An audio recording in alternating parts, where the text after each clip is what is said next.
Good morning, Texoma. I'm Ashley Fitzwater. This morning, we're taking an inside look at The Kitchen. It's a nonprofit organization with a true focus on food, family, and warmth. Joining me now with the very latest, Jackie Ham. She is the executive director, and also Dominique Calhoun, who is the director of developing and marketing as well. So we just want to welcome both of you here, first of all, this morning. And Jackie, what is it that you do every day and the passion behind it? Our passion and our mission every day is feeding our community. We currently are going to be doing about 900 home-delivered meals a day. We'll do about 100 to 125 congregate meals, which is on-site meals. We have 2 locations to help our seniors maintain an independent and dignified life, make them be able to stay at home and not have to go into some kind of nursing facility, not have to live with families. They're able to stay home, and we can provide a nourished, hot meal for them every day. And then we also have a partnership with the Wichita Falls Area Food Bank. We do a kids meal program, and we'll be doing about 600 meals a day. And we deliver to the Boys and Girls Clubs, Southside Youth Center, and the Campfire site. Wow. How important do you think it is to continue growing? As a nonprofit organization, you start with the seniors and the focus and the need there, but now it's, a great need for the children of Texoma as well. Right. And what thing that we're realizing, it's not just about providing those nutritional requirements for the citizens of Wichita Falls, but it's also providing those services to ensure that everybody is living that independent lifestyle. And so not only do we provide those meals, but we also take care and ensure that they have information on as they grow older, and as well as our children, taking care of those needs. Absolutely. And a lot of that done, you may have heard of Meals on Wheels. We're going to dive a little deeper into that as well. But if you haven't, Meals on Wheels, you're literally, again, so they can stay at home, taking those meals to them. It is a meal on wheels, so couldn't come up with a better name. The name, The Kitchen, it seems so appropriate now, that we're talking about feeding our community being the sole purpose and the passion behind what you guys do every day. How did it come about? Well, we did that about a year ago, and what we did was at one point in time, the name was Senior Citizen Services of North Texas. They also had an adult daycare, provided transportation and things like that. And as with budget cuts, some of those services had to go away. So our primary focus now is just food, and we actually locked ourselves in the conference room and we talked about what's the warmth of your home. We want to be one family and where the warmth is, and everyone came up with the kitchen. Really what we feel like is that a family is developed around a kitchen. When you have friends over to your house, you usually are cooking food, maybe you're having a barbecue, but most of everyone is gathering around that kitchen for warmth and relationships. And we don't view our seniors or the children as clients, customers. We view them as family. And many of our volunteers have been volunteering with the kitchen, formerly known as the Senior Citizen Services of North Texas, but they've been delivering these meals for years, and they have really developed relationships with our seniors. And so we really feel like it's a family for us, and that's what the kitchen means to us. What a great meaning behind that name. I think it really just kind of changes everything when you look at it that way. Want to mention the funding. How do you guys make this all come together and happen?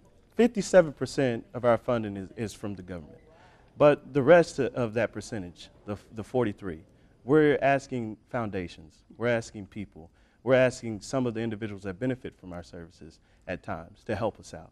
And the members of this community really come together as a whole to really help us with what we're trying to do. And we really appreciate the continued commitment and contributions from the citizens of Wichita Falls, because without them, the services that we provide, we would not be able to do.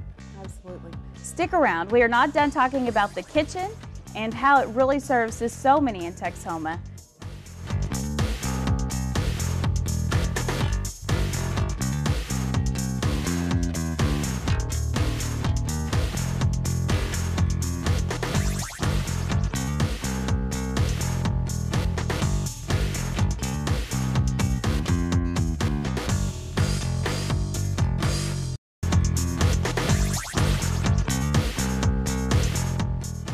Welcome back to Inside Texoma. Once again, we're taking an inside look into the kitchen, and now we're going to be talking about Meals on Wheels. It's a big part of this program. Joining me now with much more is actually a volunteer with Meals on Wheels, Shelly Agee, and also Director of Meals on Wheels, Shirley Bradbury. And You have actually been a part of this since 1985, and you have quite an incredible story to tell about how it's transformed.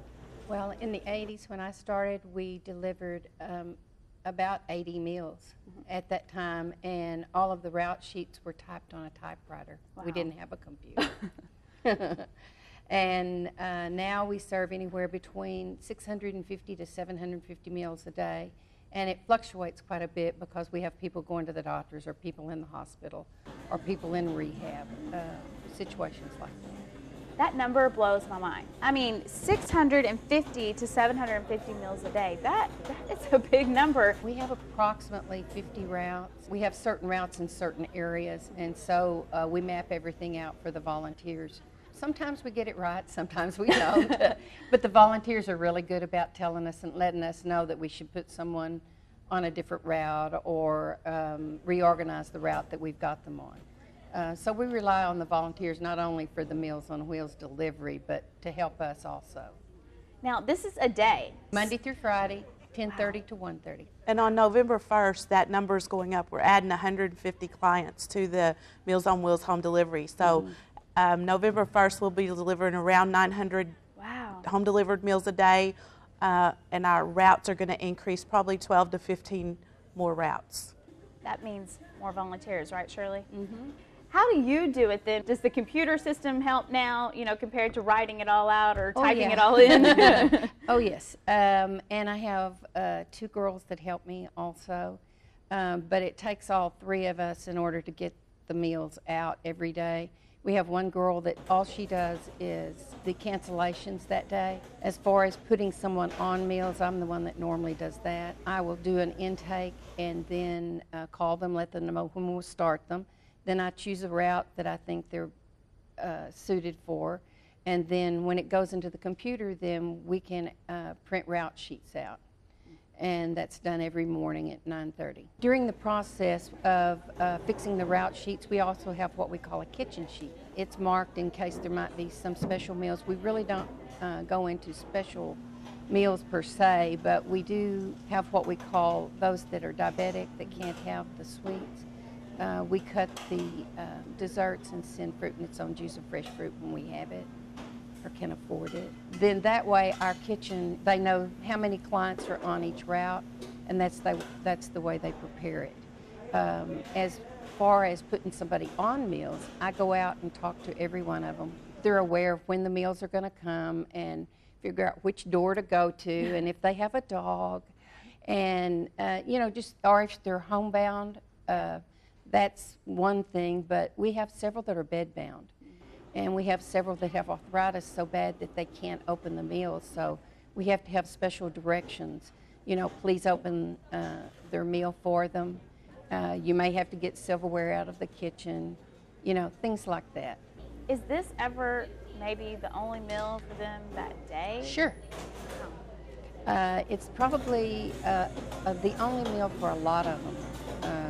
And a lot of them make 2 meals out of it. Not that it's that large, but as they get older, they really don't eat that much. You know, their tastes change. A lot of them are junk food eaters. But ours is the only really nutritious meal that probably they get in a day. Goodness. Now, you've been doing this for a long time. So what is your passion? What makes you continue to do this year after year?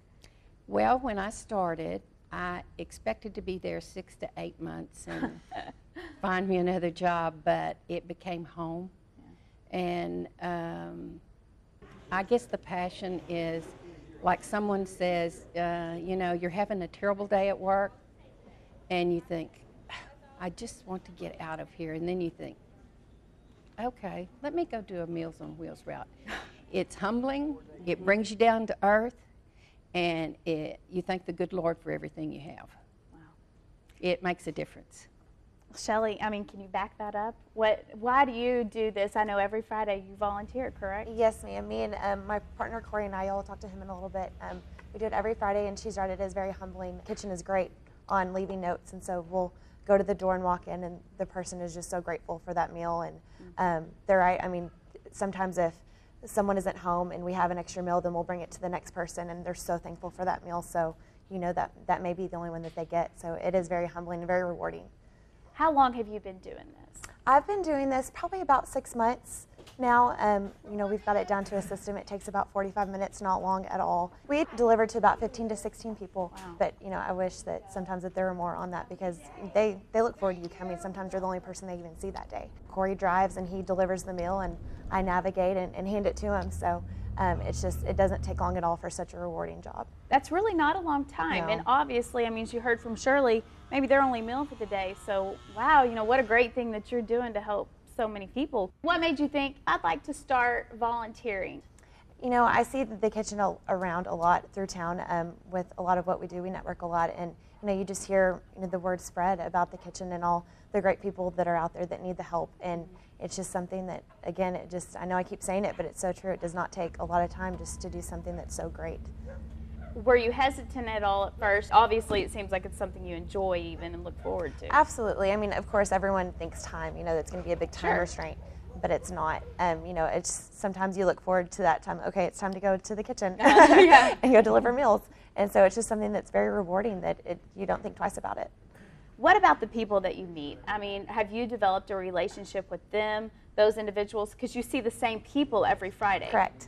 Yes, they look forward to you coming. They say, you know, see you next Friday. They know their drivers and who's coming on what day. And you know, a lot of times they want to give you something in return, and you're no, you know, we're here to give you a meal, you know. And so they're so grateful for what they get.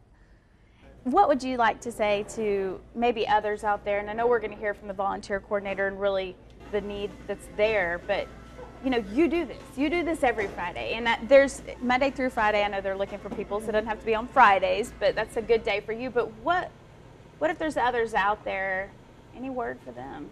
I would just say, you know, if you're at all interested, just call the kitchen and see if there's anything that you can do to help. Maybe just test it out. You know, come one time and see if you enjoy it, and then you can get on a regular schedule. I will say it's easier to get on a schedule of, you know, I'm going to come Tuesdays, this days, because you do get the same route. And so they try to give you the same route. Sure. And so it makes it easier and quicker that way. And so I would just say try it once and see where it goes from there. Well, we really appreciate you both taking time to share so much more. We need to take another quick break, but more Texoma on how you can get involved, and also from Corey, you said. So stick around, we'll be right back.